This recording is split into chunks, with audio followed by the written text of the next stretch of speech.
नमस्कार विद्यार्थी मित्रांनो. तर माझ्या यूट्यूब चॅनलमध्ये मी तुमचं सहर्ष स्वागत करीत आहे. तर तुमच्यासाठी दोन महत्त्वपूर्ण विषयावरती व्हिडिओ घेऊन आलो आहे. तो म्हणजे महाराष्ट्र शासनाच्या वन विभागामध्ये जे वनरक्षक पदाकरिता जी भरती प्रक्रिया सुरू आहे. भरती प्रक्रिया सुरू आहे. तर त्याच्यामध्ये जे विद्यार्थिनी आता ठाण्यामध्ये बघा, की ठाण्यामध्ये काय झालेलं आहे, की विद्यार्थिनीचा सीरियल नंबरचा काय झालं, की थोडा घोळ झालेला आहे.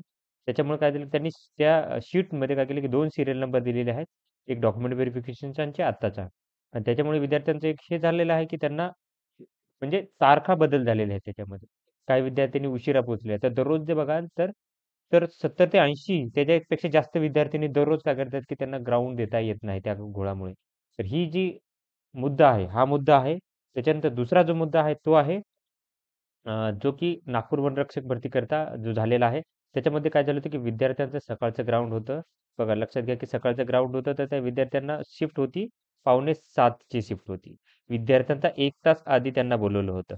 म्हणजे विद्यार्थी जर बघाल, तर तुम्ही 5:30च्या पहिलेच विद्यार्थी तिथे काय केले होते, 5:30च्या पहिले तिथे जाऊन पोहोचले होते आणि काही विद्यार्थी रात्रीही झोपले होते तिथे. आता तिथे बघाल, तर तिथे राहण्याची, जाण्याची काही सोय नाहीये तिथे. ठीक आहे, ते विद्यार्थ्यांनी मॅनेज केलं. पहिली शिफ्ट होती विद्यार्थ्यांना असं एक्सपेक्टेड होतं, अशा मेंटॅलिटीने गेले होते विद्यार्थी, की आपली 5:45 ची बॅच आहे, तर 7, 7:30, 8 त्याच्यापेक्षा जास्त उशीर होणार नाही. त्या मेंटॅलिटीने विद्यार्थी गेले होते. ओके. पहिली ते हे होते.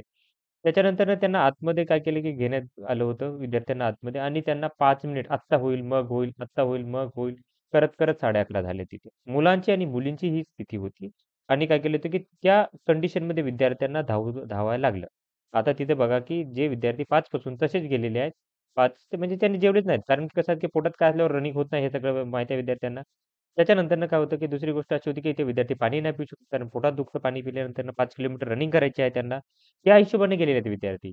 आता हे पहिल्या बॅचची तशीच सोय झाली. त्याच्यानंतर दुसऱ्या बॅच म्हणजे असे 2-3 दिवसामध्ये तसंच झालेलं आहे. हा घटना झालेली आहे.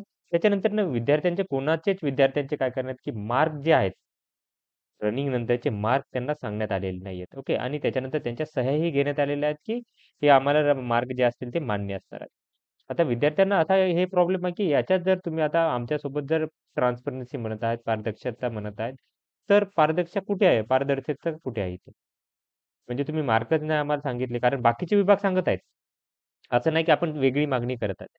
विद्यार्थ्यांची मागणी वेगळी नाहीये. विद्यार्थी काय म्हणतात, की बाकीचे जे विभाग जर करू शकत आहेत, म्हणजे बाकीचे विभाग म्हणजे आता हे जे वनवृत्त म्हणेल मी, की नागपूर वनवृत्त सोडून बाकीचे आहेत. चंद्रपूरचं आहे, अमरावतीचं आहे, त्याच्यानंतरनं नाशिक आहे, पुणे आहे. यांनी काय केलं होतं, की ज्या त्या वेळी त्यांचा वेळ आणि हे करून त्यांची सही तिथेच घेतली होती. म्हणजे जसं झाला ग्राउंड, जसं बाहेर आले विद्यार्थी, तर त्यांची सही घेऊन त्यांना पाठवलं होतं. म्हणजे विद्यार्थ्यांना तिथल्या तिथे त्यांना मार्क माहिती होतं, की मला किती वेळ झालेला आणि काय. तर याच्यामुळे अजून विद्यार्थ्यांना काय की कन्फ्युजन आहे, की एक्झॅक्टली काय म्हणजे बाकीचे विभाग करत आहे आणि हा का करत नाही? ओके. आता हे गोष्टी सगळ्या गोष्टी आहेत त्या काय केलेल्या आहेत, की वनमंत्री आहेत सुधीर मुनगंटीवार यांच्याकडे काय केलं, की पोहोचलेल्या आहेत. ओके. तर इथे बघू शकता. इथं तुम्ही फोटोमध्ये काय केलं, की इथे बघू शकता. हे 2 फोटो तुम्हाला दाखवेल मी. इथे बघू शकता. तर रोहितदादा पाटील आहेत हे, जे की आर.आर. पाटील यांचे पुत्र आहेत. तर यांनी काय केलेलं आहे, की सुधीर मुनगंटीवार यांच्या कानी ही गोष्ट घातलेली आहे. याच्याकडे लक्ष द्या असं काय केलं, की सांगितलेलं आहे. त्याच्यानंतरनं काही पालक आहेत तेही काय करतात, की ही गोष्ट काय करतात, की सांगत आहेत. तर आशा आहे, की लवकरात लवकर या दोन्ही विषयावरती काय करा, की यांनी वनमंत्र्यांनी काय करायचं, की लक्ष घालावं आणि काय करावं, की याचा तोडगा लवकरात लवकर काढावा.